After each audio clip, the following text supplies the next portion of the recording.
Hello, I'm Paul Beckwith, and in this video I'm going to talk about something different from climate change. I'm going to talk about solar flares, and what's prompting me to do this right now is two different things mainly. One is that we had a decent sized solar flare just last week. And another is that we had a massive internet failure throughout, lots of Canada, mostly Ontario and Quebec, and the internet was wiped out. It was off basically for a day for myself, but some people were out for about 4 days or something. So there is something called a solar flare, which is usually followed by something called a CME, or a coronal mass discharge, coronal mass ejection, basically from the sun, sending all of these charged particles to the earth, which can cause a deformation in our magnetic field. And these things can induce lots of currents on the surface of the earth in our electronic equipment. It can wipe out power grids. It can wipe out GPS systems, satellite transmission. In fact, a large CME event, the largest that people talk about, is the so-called Carrington Event in 1859. If that happened today, it could, a study basically projects that it could take out the internet, almost completely take out the internet for a short period of time. It could be out for up to 2 years for 20 to 40 million people, was the results of that study. So, we're talking about something that's very, very high, very, very severe consequences if it was to happen. Low probability, but how low is the probability? Well, the best scientific studies show that the probability is not so low. It's up as high as 12% chance of such a thing happening in a decade, which is pretty significant and pretty high number. So I'm going to talk all about that. And it's been in the news recently. You might have read or heard something about it. So that's why, it's sort of the topic for today. So this video shows the 2012, shows a massive, we're looking at the surface of the sun. You just see a massive solar flare. These solar flares are generated from sunspots, and sunspot activity is pretty low right now, but we're going into solar cycle 25, where the sunspot activity increases. So if there's more sunspots, there's higher probability of these events. So this is showing you an image from the surface of the sun. So let me go back to normal screen. Okay, so this article here was in in Canada's Globe and Mail just about, just over a week or so ago. A major solar storm can strike Earth. We need to be ready. And basically, the Rogers outage was a reminder that the failure of some technologies can make an entire society vulnerable. And in case of the Rogers outage, which I mentioned, it was a software glitch. They were updating the software. It wasn't cyber crime or anything like that, cyber attack. But basically, so this guy, this Canada Research Chair in Global Politics and International Law, Michael Byers, he's also co-director of the Outer Space Institute. Interesting name for an institute at UBC, University of British Columbia. So he's saying that at some point, perhaps next year, perhaps decades from now, the entire sky will turn red as there's a deluge of high-energy particles from the sun striking the Earth's magnetic field and atmosphere. And this would make power grids, telephones, and the internet inoperable for months, perhaps even years. So these, with a solar flare, you generally get coronal mass ejections, CMEs. This is electrons, protons, and other particles coming from the sun. And if the Earth happens to be in the way, if they happen to intersect, then there's problems. So these CMEs are unpredictable in severity, timing, speed, and direction. But when their path coincides with Earth's orbital position, dramatic things can happen. So these charged particles, they cause strong auroras, very pretty to see. The aurora borealis, the southern one. In 1859, what's called the Carrington Event, people actually in Hawaii could see the northern lights. Powerful currents were produced in long conductors at ground level, but of course, 1859, there wasn't much to damage in the way of electronics. There was a telegraph, that was about it. Now, places in the northern hemisphere are especially vulnerable, like Canada, because the Earth's magnetic field lines bend inward near the North Pole, and the charged particles propagate along these field lines, so they converge at the pole. So the intensity is much higher, in the northern, in the northern hemisphere towards the equator, and there's lots of electronics concentrated in the northern hemisphere, as I'll talk about. The scale of the damage is directly proportional to society's reliance on technology. So the more electronics we use, the greater the risk. So in 1859, there were wires and telegraph operators sending Morse code, etc. People operating telegraph received shocks through their equipment. In 1921, there was a significant CME. It disrupted train services in the US, and it caused telephone switchboards in Sweden to catch fire. In 1989, a much smaller storm, about 1/10 of the strength of the 1921 event, it overloaded the Hydro-Quebec grid and left the entire province in darkness, power out for 9 hours. So the odds of a major storm striking Earth are about 12% per decade, with the likelihood increasing near the peak of the roughly 11-year solar cycle. At the last peak in 2012, a coronal mass ejection narrowly missed the Earth. And this was a Carrington size. This was a huge solar coronal mass ejection of the strength of the Carrington event. And it narrowly missed the Earth. It missed the Earth by 9 days. Okay, so the most consequential damage of a massive storm would be to the large transformers that turn the high voltages used for long-distance power transmission. So for long-distance power transmission, you use many kilovolts of power because the losses are less, and you can get all this power over long distances. So you have high voltages, so you need a transformer to step down the voltage into the low voltages used in businesses and homes. Each of these transformers could take years to repair or replace. The fiber optic cables that support the internet are also vulnerable. Not the cables themselves, but the repeaters, especially the subsea ones, because of the large distances between repeaters, but also the seawater is a conductor. So actually you might think that they're protected being deep under the sea, these deep sea cables, but they're not. The risk is actually greater because they're under the sea. That doesn't reduce the risk, it actually increases the risk. Satellites are at risk too. When the magnetic field becomes energized, it raises the atmosphere, so it increases the drag in low orbits. If a satellite's onboard thrusters are not powerful enough to counter this effect, they can be dragged down to Earth. So there was a solar flare, and it took down a number of Elon Musk satellites not too long ago. You've probably read about that. What else? Subways and other electric-powered trains would stop.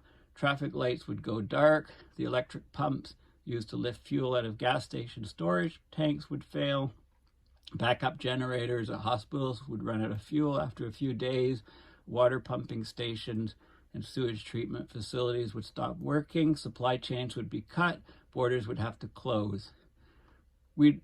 According to James Green, the chief scientist who recently retired for NASA, he said, we'll all be chopping wood and hunting squirrels. So there you go.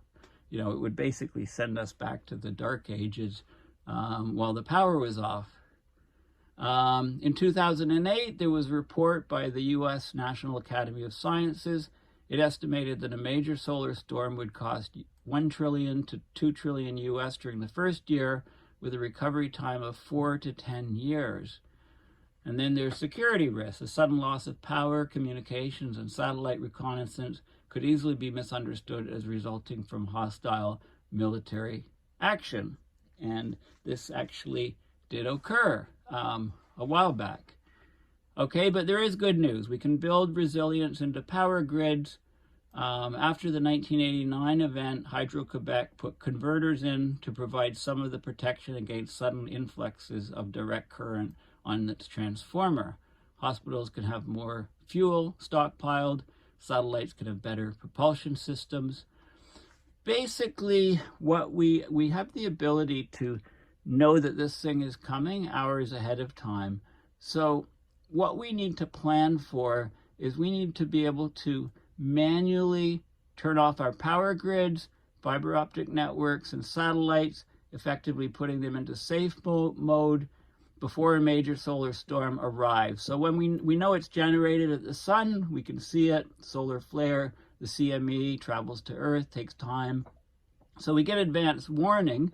So we would have to shut down everything quickly in a matter of hours. Okay, a shutdown would have to be done as soon as we get a warning.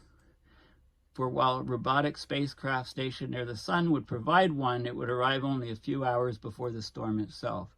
Okay, so somebody on Earth, you know, running a country, disaster management, etc., they'd have to make a tough but necessary decision to put the country on safe mode for about a week. That decision must be communicated immediately to thousands of government and commercial operators. Emergency alerts would have to be sent to the general public before power, cell networks, and the internet are turned off to prevent unnecessary confusion and panic. So they would have to basically tell everybody, we're shutting off. Internet, we're shutting everything off. We're going to safe mode for a week. So they need to educate the public about this beforehand, you know, not wait for the event to happen to minimize the chaos. So this guy's arguing that Canada needs a robust, well-tested protocol for when the warning of a coronal mass ejection is received. If we're not ready, we don't go into safe mode and shut everything off, the effects will be far worse than a day without the Rogers network. So there you go. So this is the article that the Rogers network failed, and it got people thinking about this. So this article appeared. So I showed you this video. Okay, so what I'm doing is I'm going to Twitter. I'm looking at the hashtag solar flare, the top stories, and you can see it disappeared. Where did it go? It's weird. I have to refresh. Okay, so I showed you this video. This was an M-class solar flare, okay, back in 2012, over the sun. And it was back in 2012 that a Carrington type event just missed the Earth by 9 days. This is this is a view looking down at the sun's north pole, and you can see a solar flare coming off, and the Earth is over here, and this thing can propagate to the Earth, the coronal mass ejection, and it distorts Earth's magnetic field, and it causes, you know, huge problems. And if I go through other things, there's some total nonsense on here, but there is a video a bit further down, if I can find it.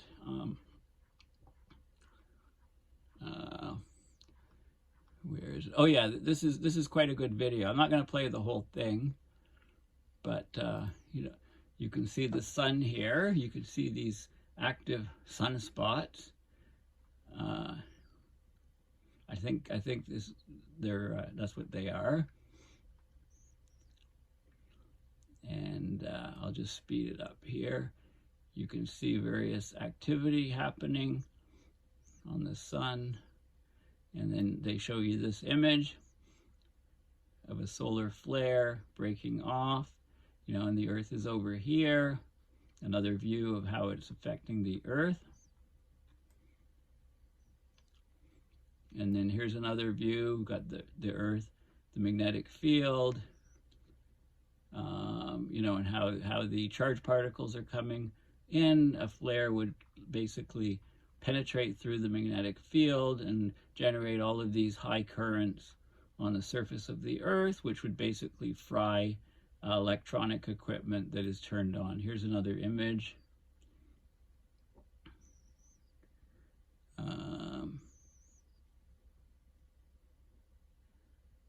Different ways to analyze it. Okay, so there's loads of stuff on Twitter. Here's a major solar eruption, June 10th, 2022, so recently.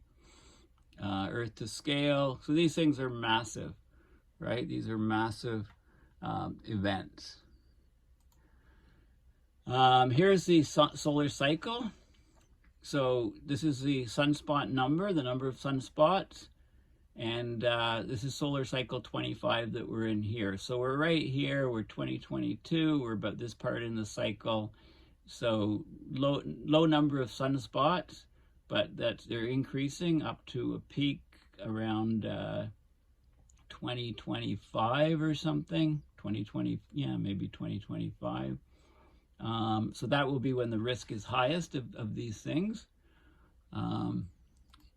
And the Carrington Event is talked about often.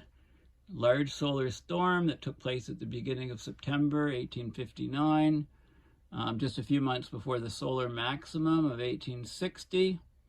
Okay, astronomers around the world watched with fascination as the number of sunspots on the solar disk grew. And there's a lot of information on the Wikipedia page, but here's some articles. The Carrington Event, history's greatest solar storm.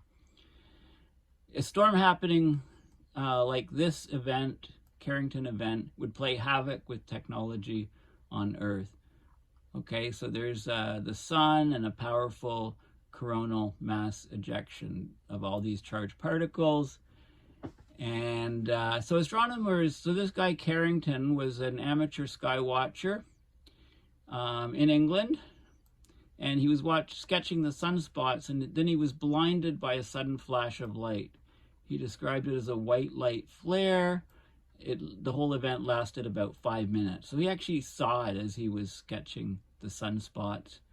And it was, of course, a coronal mass ejection, a burst of magnetized plasma from the sun's upper atmosphere. In 17.6 hours, it traveled the 90 million miles or 150 million kilometers distance between the sun and Earth, and it compressed our magnetic field and sent these induced charges on the surface in conductors. It normally takes CMEs multiple days to reach the Earth. They're moving slower, but this one was massive and it moved extremely fast. Okay, I'm not going to show, this video, it shows the magnetic field lines of the Earth. And I'll just speed it up here. Then it shows you it's being squished. Okay, you can see the red in front, and then the magnetic field gets compressed, right? It's compressed and pushed right against the Earth, and all our electronics gets disrupted significantly. Okay, so, Carrington put 2 and 2 together. He realized that the solar flare he'd seen was the cause of this massive geomagnetic disturbance. This was a connection that had never previously been made, so it's being called the Carrington Event. Okay, so he was sketching sunspots on the sun when he saw these things going on, and people working with telegraphs, right? The telegraph, there were sparks coming from their machines, operators receiving electric shocks, and papers set ablaze by the sparks from their machines. Okay, and it was impossible for them to transmit and receive dispatches, but alarmingly, they found they could unplug the batteries and transmit messages using only the auroral current, so using only the current from the aurora borealis. Okay, when is the next Carrington event?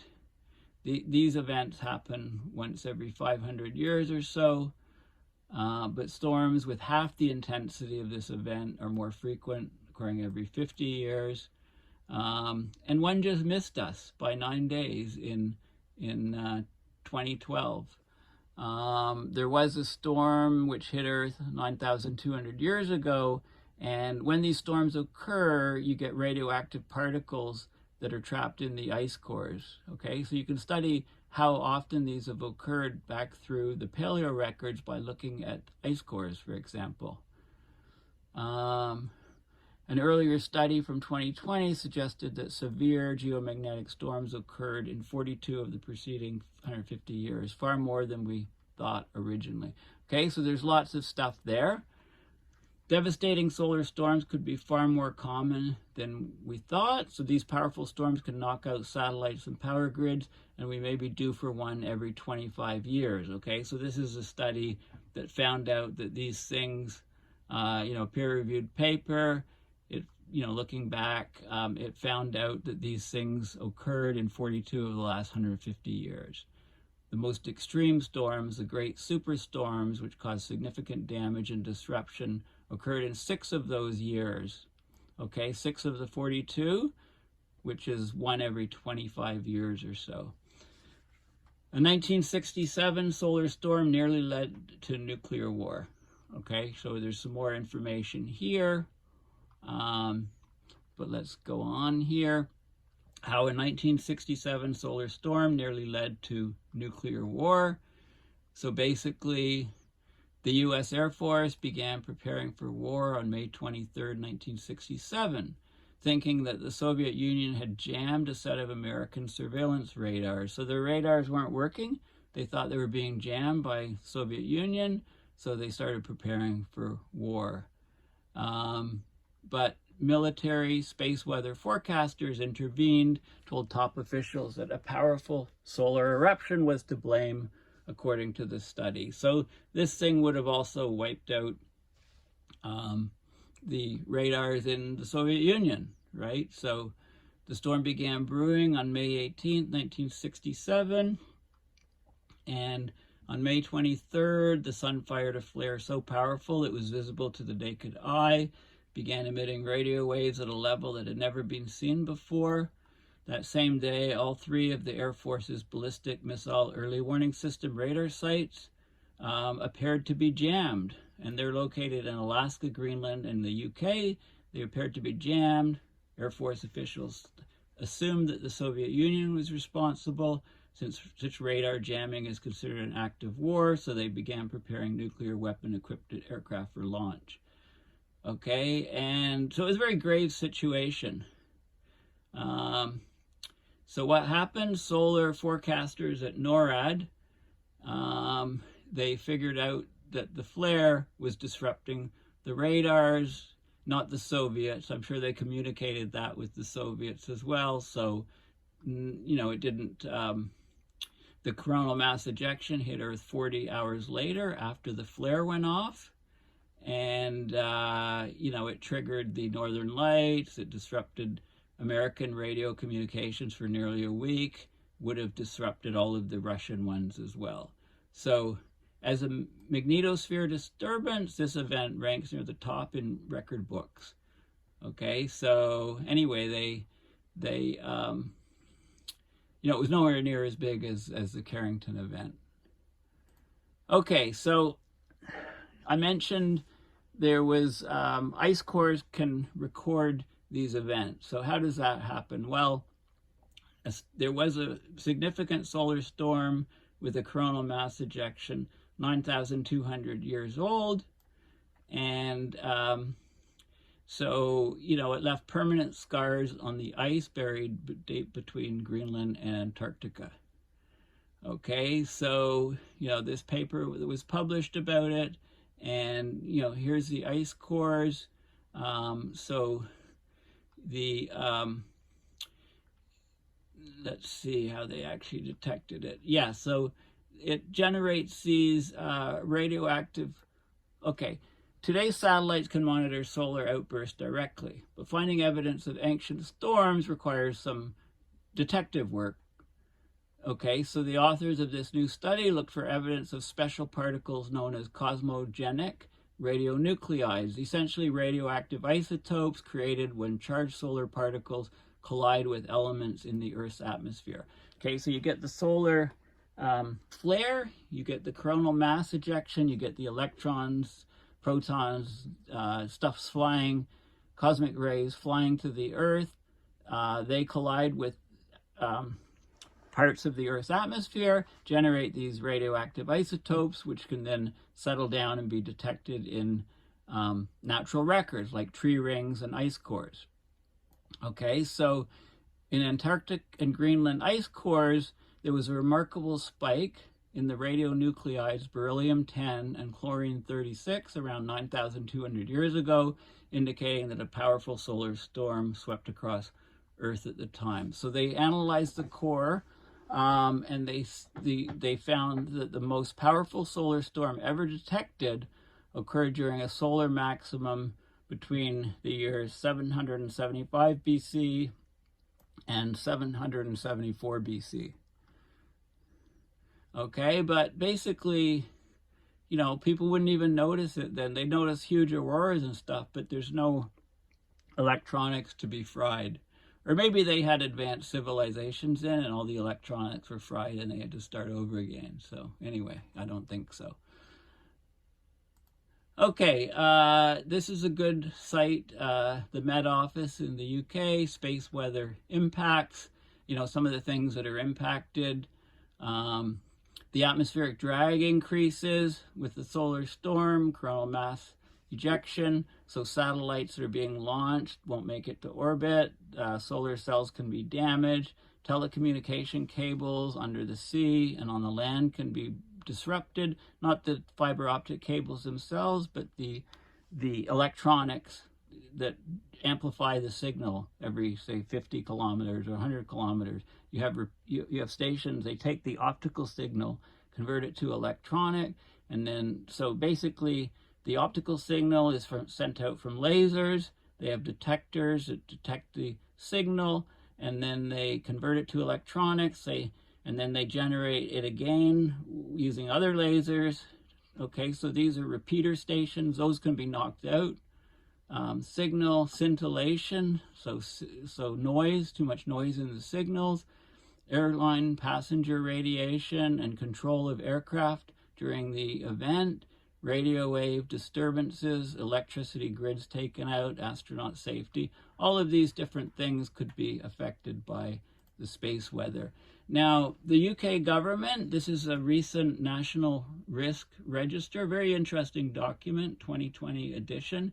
They look at the risk, they do a risk assessment. They look at the risk to individual and communities. And right under here, a lot of different things here, cyber attacks, malicious attacks, environmental hazards, flooding, severe weather, severe space weather. So that's page 33. So we'll have a look at 33. A lot of, like I said, a lot of interesting stuff in here. So space weather, what do they say about space weather? Right here. Severe space weather, what's the risk? Okay, solar flares, solar energetic particles. These arrive at Earth about 15 minutes to a few hours after they occur, moving at the speed of light, right? The ones that are 15 minutes. Cause solar radiation storms that can harm astronauts and impact electronics. Then the coronal mass ejection travels slower, can take between 14 hours and up to 4 days to reach the Earth, causes geomagnetic storms with many impacts, including localized disruptions to power grids and electronics.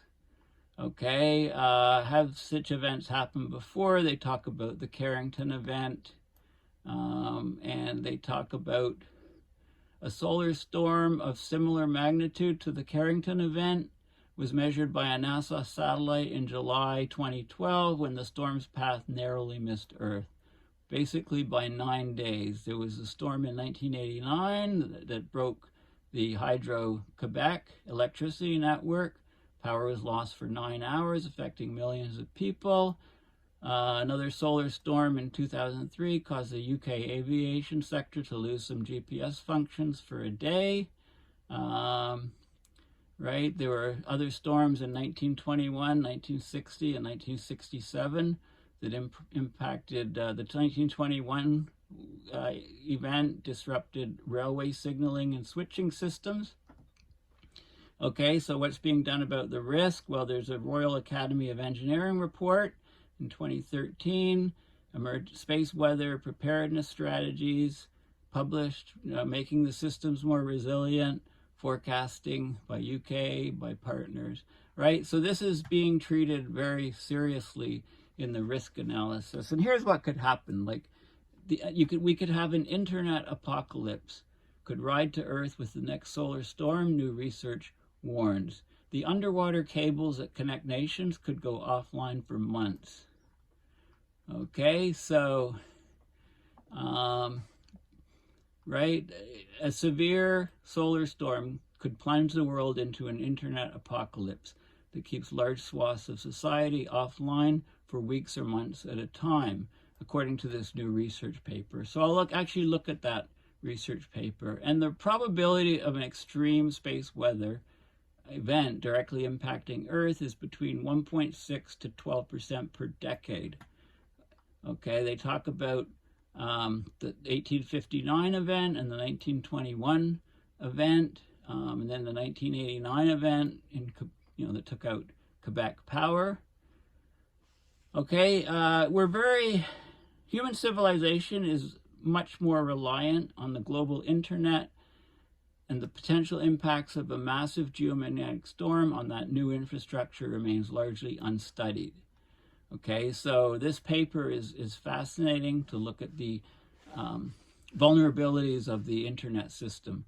Like the long undersea internet cables, the fiber optic cables that connect continents, they have repeaters to boost the signal, spaced every 50 to 100 kilometers intervals, and they're vulnerable to geomagnetic currents. Entire cables could be made useless if even one repeater goes offline. Okay, so entire continents could be cut off from one another. Nations at high latitudes, like the US and the UK, Canada, of course, are far more susceptible to solar weather than nations at lower latitudes. Okay, millions of people could lose their livelihoods. The economic impact of an internet disruption for a day in the US is estimated to be over $7 billion. Okay, when the next big solar storm does blast out of our sun, people on Earth will have about 13 hours to prepare for its arrival. Actually, that's variable. That's the minimum time. Okay, so we need to let people know about this, basically. So this paper is excellent. The link is in that last article. It's open source, solar superstorms, planning for an internet apocalypse. So I like the beginning. Black swan events. Here we go. Hard to predict, rare events that could have significant effects on the course of our lives. So, the internet has played a key role in helping us deal with the coronavirus pandemic, which was a recent black swan event. However, internet researchers and operators are mostly blind to another black swan event that poses a direct threat to internet infrastructure. Okay, they're just not thinking about it. It's not on their radar. Okay, what will happen if there's a global internet collapse? A disruption lasting even a few minutes can lead to huge losses of service providers and damages in cyber physical systems. Okay, they estimate $7 billion for one-day outage in the US. Okay, so the paper goes on into great detail, talks about the coronal mass ejection, the solar flares, when the Earth is in the direct path of the CME, The magnetized and charged solar particles will interact with the Earth's magnetic field. It'll produce the aurora, but it also produces GICs, geomagnetically induced currents on the Earth's surface through electromagnetic induction. Okay, so long-distance cables that are the backbone of the internet are at extreme risk of occurring. Okay, the largest events on record were in 1859 and 1921, long before the advent of modern technology. Okay, and the probability 1.6 to 12% per decade. The sun's been in a period of low activity in the past 3 decades, but it's slowly emerging from that, so the risk is greater, of course, with more sunspots.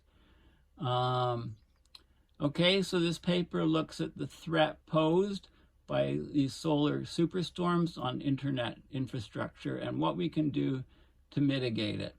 Also on communication satellites. So the long-haul cables under the ocean, they're fiber optic cables, but they boost the signal. They have electronics roughly every 50 to 150 kilometers in these repeater stations. These repeaters are vulnerable to GIC-induced failures, geomagnetically induced currents, which would lead to the cable being unusable. Okay, so they looked at the real threat of solar flares and CMEs. They look at the past events to get an idea of the frequency of occurrence. A CME of Carrington scale missed the Earth by merely a week. Well, it was actually 9 days in July 2012. Fortunately, given the highly directional nature of CMEs, they can cause significant damage only when the Earth is in a direct path. So it's just a geometry thing here. Can we predict the next large event? No, but we can look at the probability of occurrence. We can look at the solar cycle, the number of sunspots. There's something called a Gleisberg cycle in the sun, where solar activity goes through a longer-term cycle of 80 to 100 years. The cycle causes the frequency of high-impact events like CMEs to vary by a factor of 4 across solar maximum. So the last cycles have been an extended minimum in this cycle, right? So modern technological advancement has coincided with a period of weak solar activity, and the sun is expected to become more active in the near future. Okay, so not good to look at, to hear. Of course, the strength of the geomagnetically induced current, conductor length. If there's long conductors, and think of the transmission lines, think of the very, very long fiber optic cables, the current induced is proportional to the area of the loop formed by the 2 grounds in the cable. So power grids, oil and gas pipelines, networking cables are most vulnerable. Data centers can be protected by transient voltage surge suppression devices, which are relatively inexpensive. Latitude. Higher latitudes are much higher risk. Okay, during the medium scale 1989 event, the magnitude of the induced electric field dropped by an order of magnitude below 40 degrees north. During the Carrington event, estimates show that strong fields extended as low as 20 degrees north. The orientation of the conductor doesn't matter. Geographic spread. Since GIC is caused by changes to the Earth's magnetic field, it affects wide areas and is not restricted to the portion of Earth facing the sun. Okay, so it can affect things on the back of the sun. Seawater has high conductivity, so the presence of highly conductive seawater over more resistive rocks increases the total conductance of the surface layer. The ocean does not reduce the impact of the currents, but actually increases it. Okay, so this is not good. You're not protected by underwater cables. So there's an impact on the cables, impact on the satellites. It can take out the GPS. This is a map of all of in the Americas, Africa, Eurasia, and Oceania. This is all of the long distance links on land and submarine cables. So there's submarine cables going everywhere. Most of them are in the northern hemisphere, as you'll notice. This is public data centers and co-location centers. Okay, so they looked at all of that, and then they looked at the risk. So here's the population distribution as a function of latitude on the Earth, the blue line. The submarine endpoints are the red lines, and you can see they're very spiky, but there's a lot in the northern hemisphere. And this is the percentage.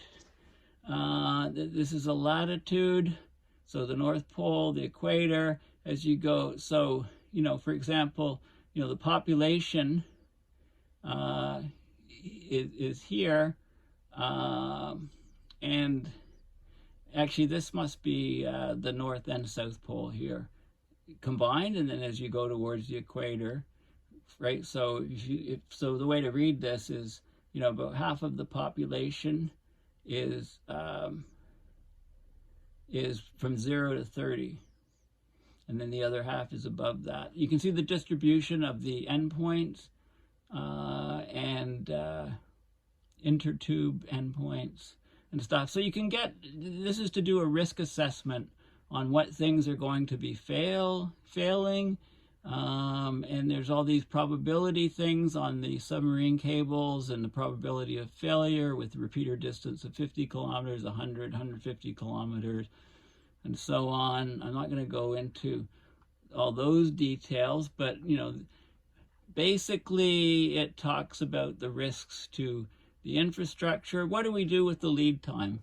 A CME that originates in the sun reaches the Earth at least 13 hours, typically 1 to 3 days later. So it could be 13 hours, could be a couple days, 1 to 3 days. So we have a decision to make. If the huge one is occurring, we know it's going to wipe out all of our internet equipment, transformers, everything. We need to go into a safe mode on Earth, basically shut everything down for a week so that we can start it all up again. And if we choose not to do that, then it can shut down for months to years even. You know, how do you make a transformer if all the power grids are down, for example? So basically, this is a very, very serious issue. Astrophysicists estimate the likelihood of a solar storm of sufficient strength to cause catastrophic disruption occurring within the next decade to be 1.6 to 12%. That's a lot higher than I would have thought, right? Most people are totally oblivious to this sort of risk. Here, the Carrington Event still provides warning of sun's potential 161 years later. So this basically talks about the, you know, the Carrington Event, the sunspots, etc. But it does mention, I think this came about because of the, yes, okay, so the Carrington class superstorm, so the intensity of a Carrington class superstorm coronal mass ejection event, it did happen on July 23rd, 2012. There was the eruption from the sun. It traveled and it missed, the Earth's orbit was such that it missed by 9 days. Okay, so 9 days, we would have lost all of our electronics on Earth for who knows how long. After this miss, researchers from Lloyd's of London and the Atmospheric and Environmental Research Agency in the US estimated that a Carrington-class event hitting Earth today would cause between $0.6 and $2.6 trillion in damages to the US alone, and could cause widespread, if not global, electrical disruptions, blackout, and damages to electrical grids. Power restoration estimates range anywhere from a week to the least affected areas to more than a year for the hardest hit regions. I mean, this is payment systems, electronic payment systems, gas stations, grocery stores, electric vehicle charging stations, ATMs, right? All kinds of stuff would be taken down. Satellites, planes flying over the ocean would have navigation errors. GPS would be crippled, right? It's like this is a huge, huge deal. And we're not good at looking at these risks. Like the 9-day miss in 2012 should have been a wake-up call. But has it? No, we tend to have our head in the sand on this sort of thing, like on climate change as well. So there's lots of information here on the Carrington Event, on the wiki page, and the probability of occurrence. This is an AGU paper, and this is where you get the probability being 12%. The probability of another Carrington event occurring within the next decade is 12%. Okay, so this is where that number came from this peer-reviewed paper. And it's open source, so you can have a look at it if you want to know the details. But this is basically, what else? Are there images? I don't think so. There's the math and the X-ray data, and there's all kinds of stuff. But anyway, 12% is the number that's important. 12% risk per decade. This is a detailed paper from the National Academies, and again, you can just look at the title here. So this put in the title, search for it, bring up the report, and read the whole report. It's like 145 pages. Okay, so the net result is I've often talked about human assessment of risk because we're doing a terrible job for the climate emergency, abrupt climate system change. We're not, we've been ignoring it, and now we have all these extreme weather events. We just had another big weather system come through Ontario, bunch of tornadoes to the south west of us by a couple hours. I was tracking the storm quite closely. I didn't end up going out trying to, these things were occurring at night, so they're very difficult to see tornadoes at night. Very unusual event for Canada. So we're getting more and more of these extreme weather events from abrupt climate system change. And, but there are other risks, and, the risk of a coronal mass ejection from the sun, poor luck on the part of the Earth being in the path of it, we could lose all our electronics. We would have to have governments be smart enough to say, okay, this thing is on the way. We know it's coming on the way. It's huge. We have to shut down our internet. We have to shut down our power grids. Imagine the panic that there would be. But they would have, if they told people, look, we're shutting it all down because if we don't, it's going to be wiped out and it's going to take months to years to restore. Instead of that, we can shut it down. Maybe it can be back up in half a week, certainly a week at the longest, and then everything should still be working again. It wouldn't all be working because you could still have currents induced in conductors and things, but you wouldn't have the currents there that would normally be there, so the risk of damage to these systems would be much, much less. Anyway, thank you for listening, and please make sure you check out my blog, paulbeckwith.net, and consider donating to my PayPal account to support my videos. Thanks again, and bye for now.